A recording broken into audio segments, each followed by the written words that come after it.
Alright gang, welcome aboard once again to the weekly Mac-Forum video chat. This is the March 26th edition, unless I've lost a day along the way, which sometimes happens when I'm on vacation. Got a week break from school this week. Let's go ahead and get right into things, because we got quite a few things on the agenda for this evening. Our newest member, I'm going to go ahead and refresh this page, because I loaded it a little bit ago. So let me just refresh real quickly here. Oh good, I'm glad I did this. Our newest member is Lou Mason. That's not the name that was up there a little bit ago. So welcome to all of our newest members. Hope that they find some interesting information here in the forum. And let's get right into the forum overview and kind of see what we find here. Alright, first of all, I want to get right into something. Remember Sandman noticed that he got an iTunes update here recently. And this post is from the 24th. And then he proceeded to install that. And then shortly after that, he got another notice about an install iTunes 12.6 in limbo. But basically another installation of iTunes 12.6 going on.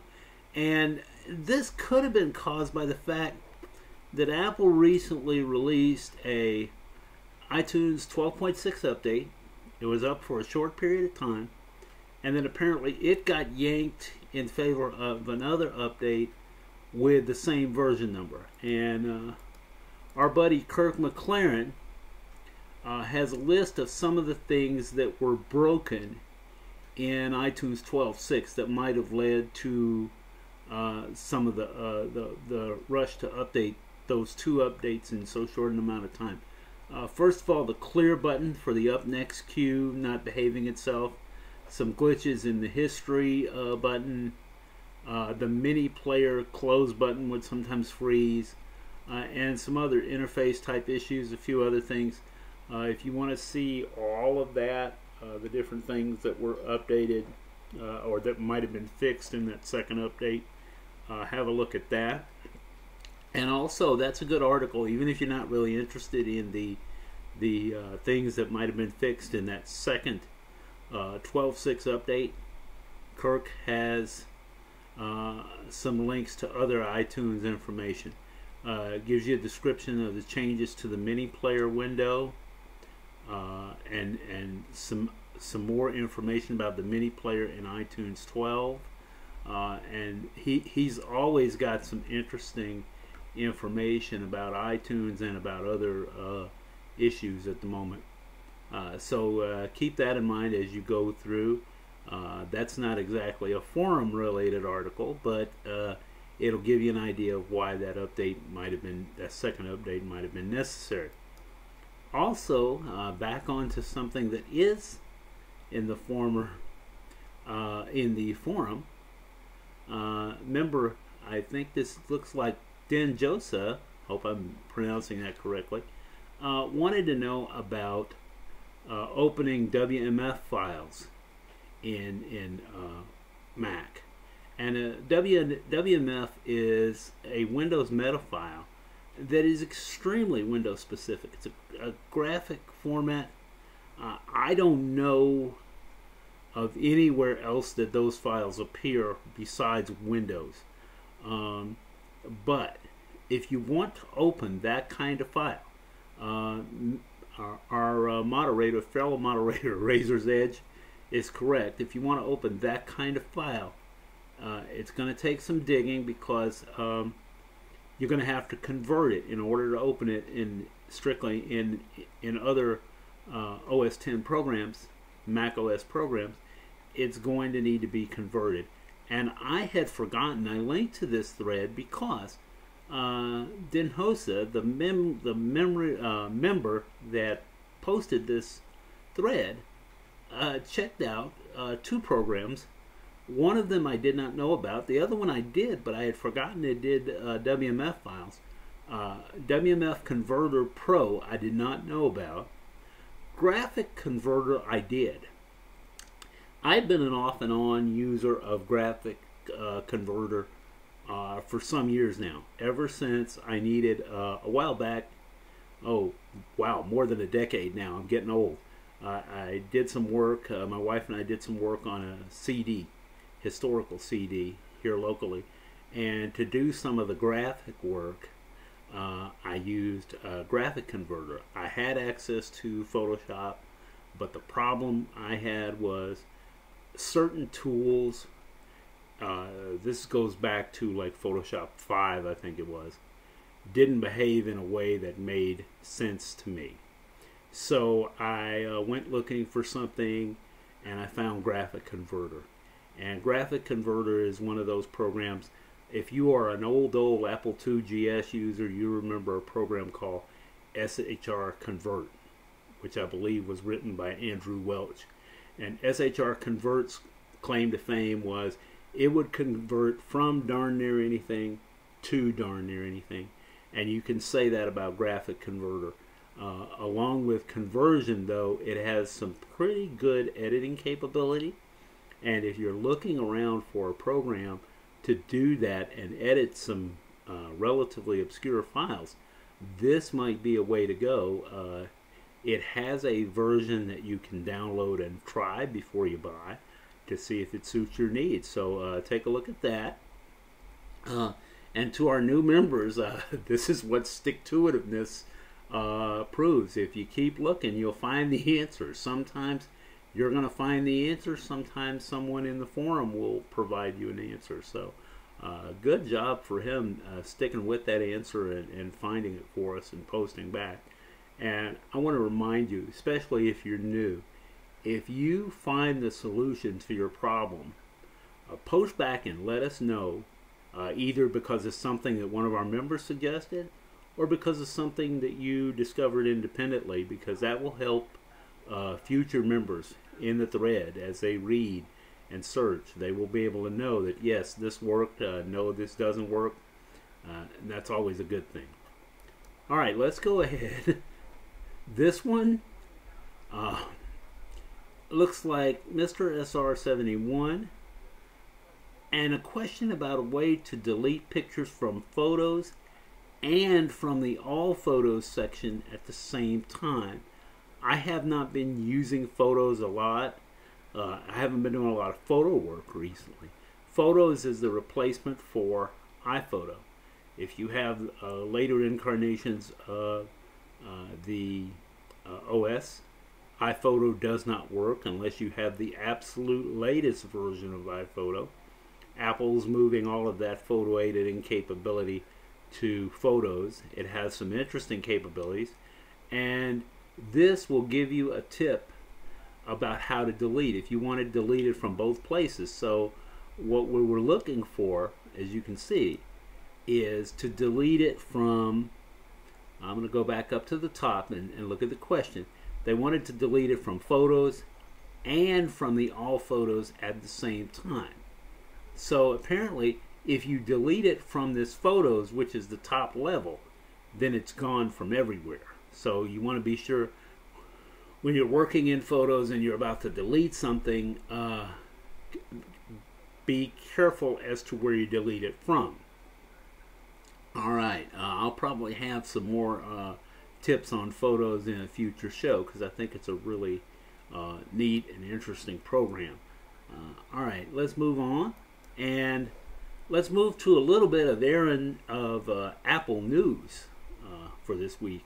First of all, Barron's Next has a comment, and I think this came from a forum member. I think the link for this came from a forum member. My apologies if I'm drawing a blank at the moment. This is a set of drawings from a patent filing that basically has to do with a thin accessory that would let you turn your iPhone or iPad into a laptop of sorts. Essentially, you slide your iPhone into the space where the trackpad would normally be, okay? And then everything that's on the screen would be mirrored onto the screen of this pseudo laptop. And the middle of, basically the mobile device, the iPhone, would act as the brains of the computer. Now, I don't know if this is going to take off, okay? Don't go looking for this immediately. Lots of patent filings never become full-fledged products, but I thought it was an interesting thing to think about. What would you do with this? Who would find it useful? How much brain power could you cram into a cell phone? And if you could near the power of a laptop, I mean, think about this.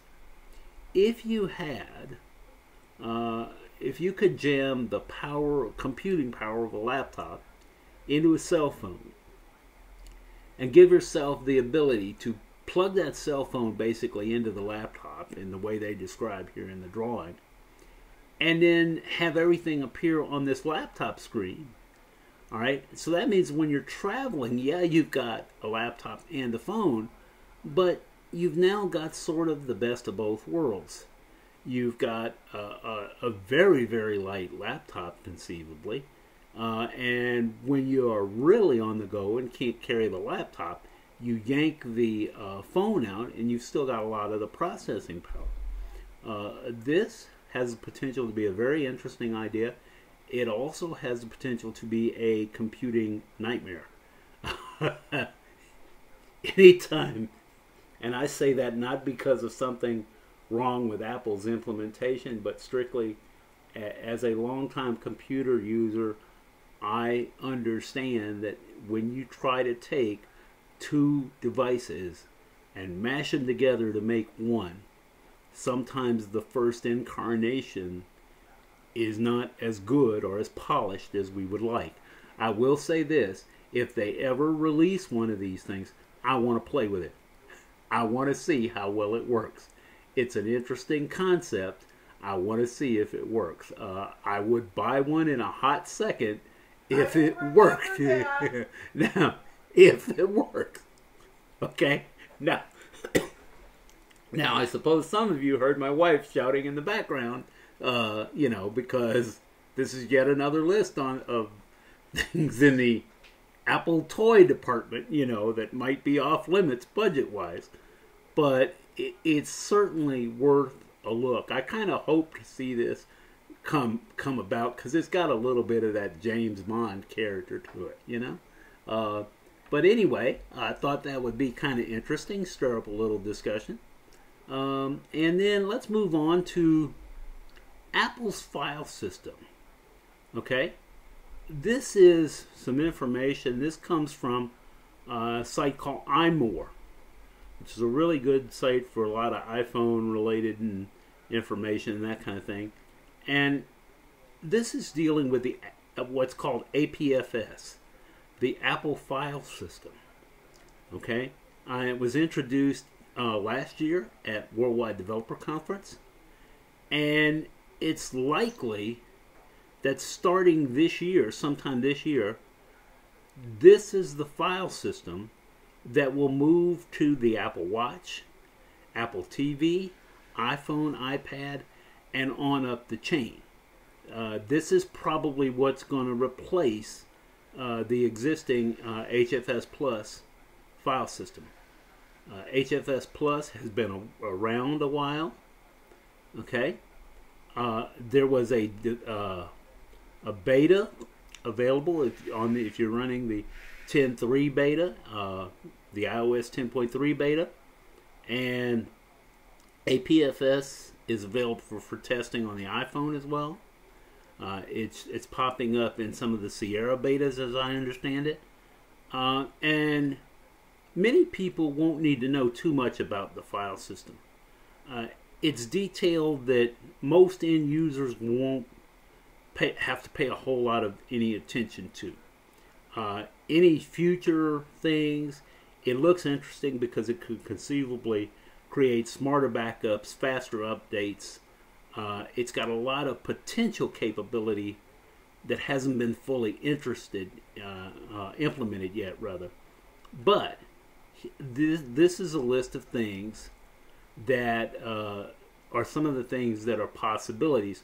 And you might be asking yourself, why is Apple replacing HFS Plus? Well, that's because it's been around almost 20 years. It's been around since 1998. I was thinking year 2000, but according to them, 1998, and I'll trust their sources over my memory any day of the week. And HFS Plus it's a good file system, but it's starting to show its age. 20 years is a good run in computers. And so this, I think, is one more step toward getting all of the iDevices and all of the desktop and notebook type hardware integrated together. If you get them on the same file system with similar characteristics, storage characteristics, you eliminate a lot of headaches for programmers. So I'm going to be interested. I may have some more comments on this in the future as I've had a little more time to delve into this a little bit. But for those of you that are interested, this article will give you an overview of that situation and where we are at the moment. All right, and now we go back and we visit our old buddy Kirk McLaren at the Kirkville website again. All right, Kirkville is a haven for lots of music-related information, and as such, because Kirk is a longtime Mac user, a lot of his commentary swerves into iTunes use because that's what so many Mac users are using. And this is something that he delves into, and that is how to deauthorize an account. As you know, you've got a limit to the number of devices that you can have associated with your iTunes account. And there used to be a way, I'm thinking like blue and white G3 days, there was a way to go in and deauthorize individual devices. You did it within iTunes, and it was a menu command to deauthorize an individual device. So let's say you're selling your computer, you don't want it associated with your iTunes account anymore. That was a good way to eliminate just that computer. But the problem is, what do you do if there is no, if you don't have access to that computer? Maybe you forgot to deauthorize it. Maybe, as happened to me at one point, you didn't forget, but the computer just sort of blew up all of a sudden. You know, with little or no warning, you had a massive failure of sorts. And so you can't very well deauthorize that computer because it's not running for you to run the deauthorization routine. So what Kirk is suggesting, and I'm going to get my iTunes window out of the way for just a second so you can see the article for a little bit longer. What he's suggesting is you choose Account, View My Account, and when you enter your Apple ID and password, it shows you how many computers you have authorized. You can then deauthorize all of them in one fell swoop. Now, they don't have that information available. Now, you can see here is Account. All right, now when you go to View My Account, I won't show you all of it, but then the next thing would come up would show me how many things available. That shows you where to go. Now, you're saying, why would you want to deauthorize all of them? And now I've got to go back and authorize the ones that I want to keep. In other words, I've got 5 devices. I sold one of them. If I deauthorize all of them, I've got to go back and add those other 4 back in. That's true, but that was the solution that Apple came up with for situations where somebody no longer had a particular device and needed to deauthorize it. And reauthorizing a device is very simple. Let's say, for example, you have a Mac notebook and a desktop Mac. When you deauthorize those 2 machines, all of them are deauthorized. And let's say that you only want to reauthorize the desktop Mac. All you've got to do is launch iTunes, and try to play some track from the Apple Store, from the iTunes Store, a track that you purchased from the iTunes Store. It will then ask you if you want to authorize, and then you can tell it yes. And you do that on each of your devices. So let's just say you've got 2 iPhones, a Mac, desktop, and a laptop associated with your account. You've sold the laptop, you want to deauthorize it.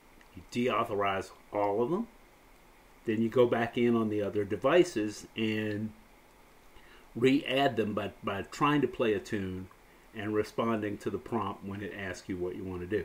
I know it sounds like a pain in the keister, and it kind of is a little bit, but I've done it. It's really not as complicated as you would think, or not as horrible as it sounds like. It's certainly easier than having to contact Apple and say, oh gee, I can't deauthorize this device anymore, or having a bunch of dead devices. At one time, I had 2 or 3 dead computers, and by dead, I don't mean that these were computers that I had sold. I mean that they had died. I couldn't deauthorize those devices because they literally would not boot anymore because of logic board failures and other issues. And no, I'm not commenting on the durability of Apple computers. These were computers that had long since served us faithfully and deserved to be retired with some degree of dignity. One of these days I'll link you to an article that I did for about this particular Mac called Franken-Mac. Okay, and it describes what I did to a blue and white G3. I'm not sure that it's a good thing that there are no real rules about what you can do to a computer, because I'm sure somebody would accuse me of abusing this machine after some of the things that I did to it.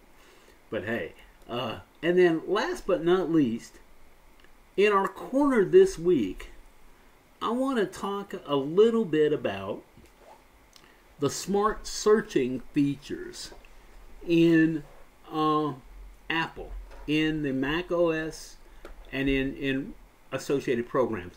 Now, most of you know that if you click on Spotlight, you can start searching for something, as I'm doing now, and it will show you things that might be of interest to you.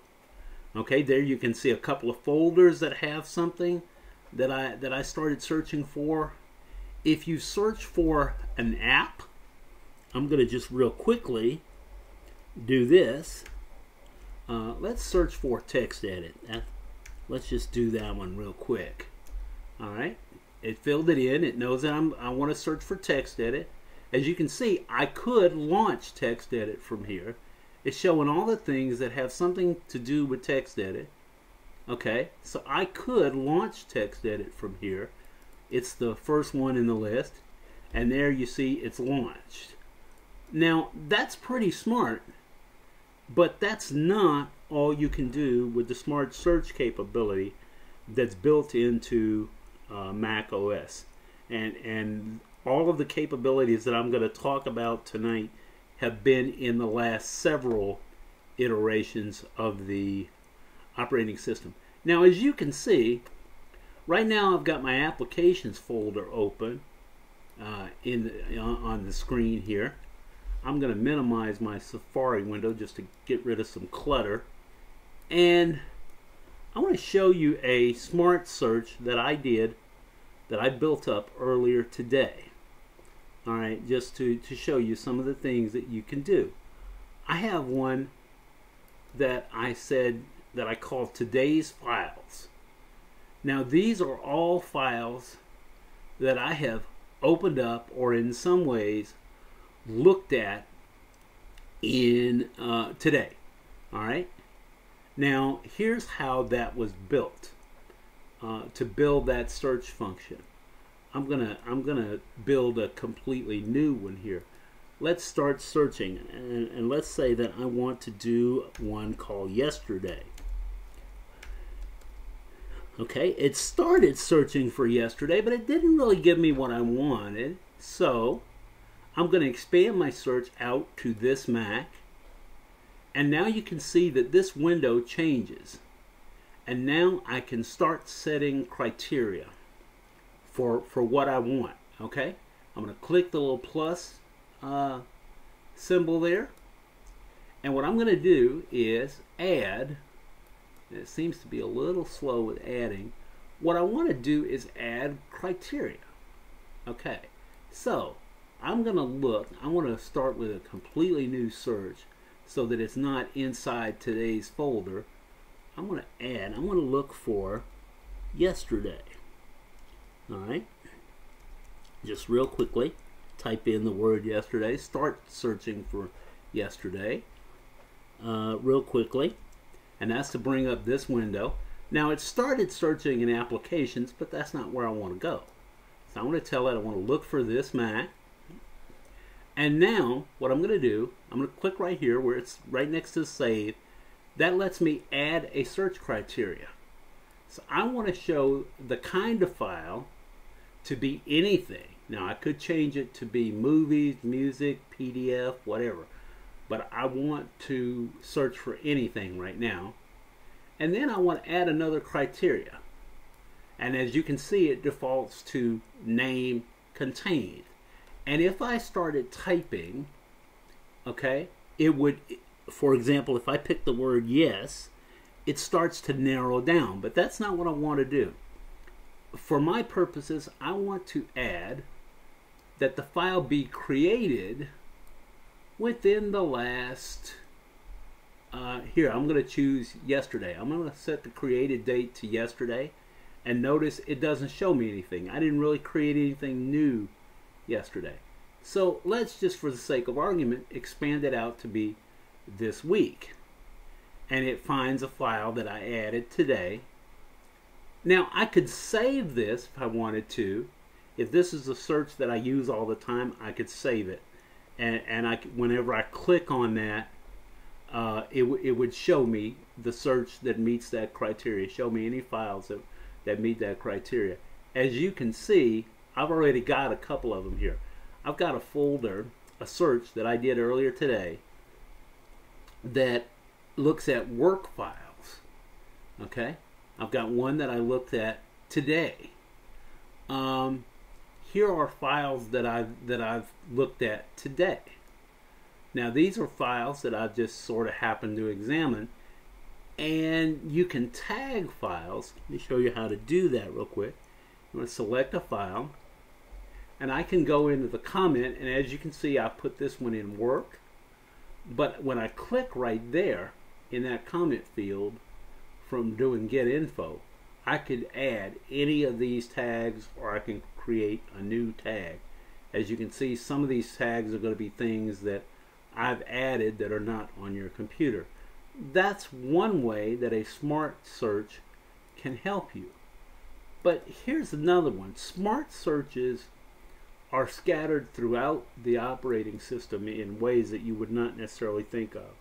iTunes uses smart playlists, or can use smart playlists. We've talked about that before on the show a few times. And let's just take a look. I did a smart mailbox. Okay? I did one showing me only the mail that I've gotten today. Alright? And the way you create a smart mailbox is that you're going to open mail, and you're going to go to the mailbox window, and you're going to choose new smart mailbox, and that's going to let you set all kinds of parameters for what you want in your mailbox. I'm going to try creating one. I don't know if I have anything from here on my hard drive at the moment, but I want it to look for Mac-Foorums, and I'm going to tell it any criteria because there might be more than one thing that I want to search for. But let's just start with that search criteria, something from Mac-Foorums. Okay? And I want to include messages from the trash, or, well, I'm going to leave out the messages in the trash. and include messages in my sent box, just for the heck of it. And let's see if it finds anything. Okay? And there you have it. It's found all of the information, all of the emails from Mac-Foorums that are still on my hard drive. And as you can see, these emails go back as far as September of about 2015, August, September of 2015, up through to about February. I'm pretty good about deleting my Mac-Foorums mail. So this is all that's left. What it would happen though, if I got an indication of any new mail from Mac-Foorums, it would pop right there and I could go to it. As you can see, I've got this one that is all the mail I've gotten today. In theory, if your work email tends to come from one particular domain, you could flag it that way. I can flag based on the basis of who sent it. For example, I've got 2 emails here. I've got a couple of emails from my wife with some things she wants me to look at. None of them are Apple related, so I guess I don't have an excuse to buy that red iPhone 7. But I do have, let me show you something else that I did. I had it search for, I built up a search term with the word Apple. And this is, and I'm going to refine this a little bit more, but the reason I had it search for this is some of these are emails of receipts from things purchased in the App Store. Now some of it's other stuff that I just haven't gotten around to deleting, but this is all the stuff that's come from Apple over a period of time. If you get creative with these rules, you can do all kinds of things in terms of redirecting mail and redirecting email, sorting it out for you so that you know, let's say for example, you don't really care to see email from a certain sender. That's low priority on your list. You could use a smart mailbox. You can use a smart mailbox to tag things from work, for example, as high priority. Grab everything coming from this person or this domain and put it in a mailbox so that I know right away that I need to look at that first. It's very easy, as you saw, to build those up. Let me just give you an idea. You see the Mac-Forum one that I created. Here's the Apple one. The one that I set for today. Now, once you've got these boxes created, if they're not behaving the way you want it, then you can go in and right-click on the box. One of your options is Edit Smart Mailbox, and you can change the criteria. Okay, so right now it's set to date received is today. What if I change it to date received is yesterday? Watch what happens. All right, right now it says that I have 3 unread things in my inbox. Let's go back and look at that. Okay, right now I've got in my today box, I've got a total of 1, 2, 3, 4, 5, 6, 7 emails. Okay, but what if I change that? Let's go in and edit the criteria. Watch how this behaves. I want to set my date received to any time in the last week. Watch what happens. As soon as I click OK to confirm that I want to change that criteria, look at how many more emails got dumped into that box. So you can easily, once you create one, change the rules based on what you need to do. It's easy to duplicate this box. Okay, for example, now that I have one that says today, I'm going to change this one to I'm going to change the name of this one from today to last week. Okay, and that will keep everything that I've gotten in the last week. And I'm going to go to this other one, and I want to reset that criteria back to today. Edit the smart mailbox. I want the date received to be today. Now, you may be asking, why would I have one set to within the last week? There are days when if I come in from work and I'm later than usual or I'm really tired, I don't look at my email. So I may not get to my email today, and so the next day I've got 2 days worth of email. So I need to grab everything within the last like week. I could grab unread mail only, but Mac Mail's already got a few things to deal with that. A lot of different options there. If you look at that set of rules, potential rules. See, there we go. I got another email while we were talking, and it got dumped immediately into this box here, into my today box. And I can change this around all kinds of ways. If you look at the list of stuff that's available, look right here at some of the different options that you have. You can set it by messages flag. You can set it based on what account, recipient, to, from, entire message, subject heading. If your sender is classed as a VIP, member of a certain group, anything like that. There are a lot of capabilities there. So take a look at that. It will be a really, especially for you highly organized and or OCD types, this will be something that you will really appreciate. I'm kind of forcing myself to organize my email now because, as you can see from looking at the junk boxes, I get a lot of junk. I sometimes wait 2 or 3 weeks before I look at that because my junk filtering is pretty good so far. But anyway, that's going to do it for that little tip into smart searching.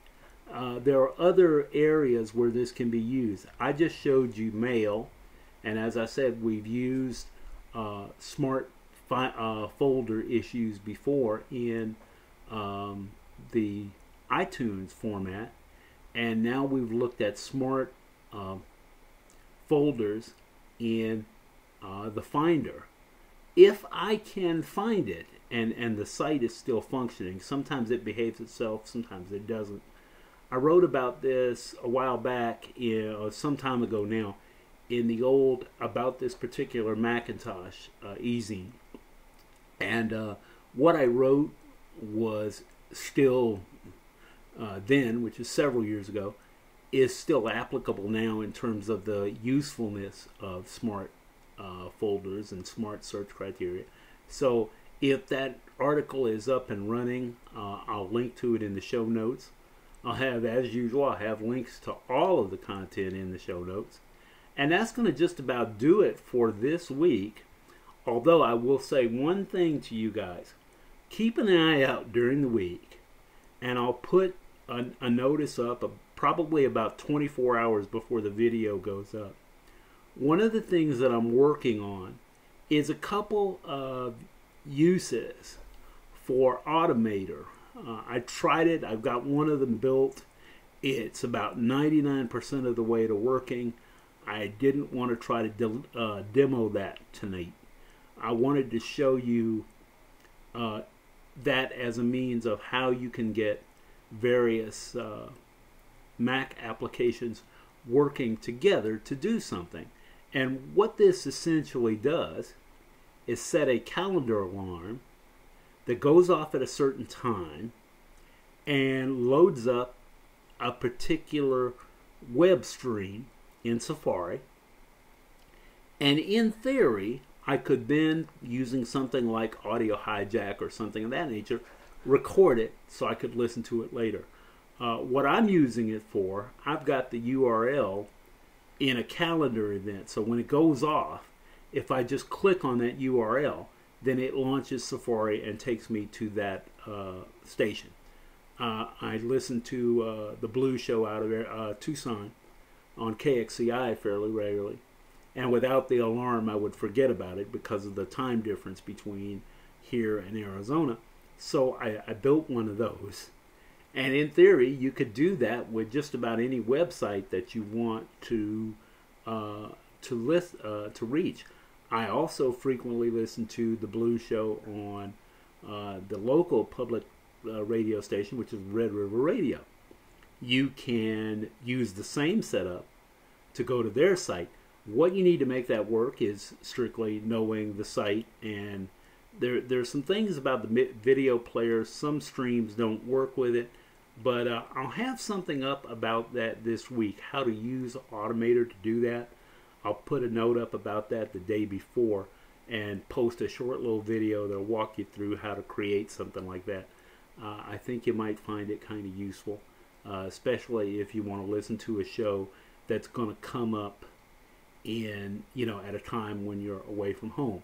And yes, I know there are third-party apps that will do this, but the thing is, I think sometimes we buy apps when we could spend 5 or 10 minutes learning something new about our Macs and come up with a workable solution. So I'll put that up one day this week, and as I say, about 24 hours before it goes up, I'll have that available to you. And just one more thing that's potentially useful, and I hope that you've enjoyed this week's show and all the information that we brought to you. And until next week, this has been your host, Sylvester Rock, aka Sly Dude on the forum, and I hope that I see you next week.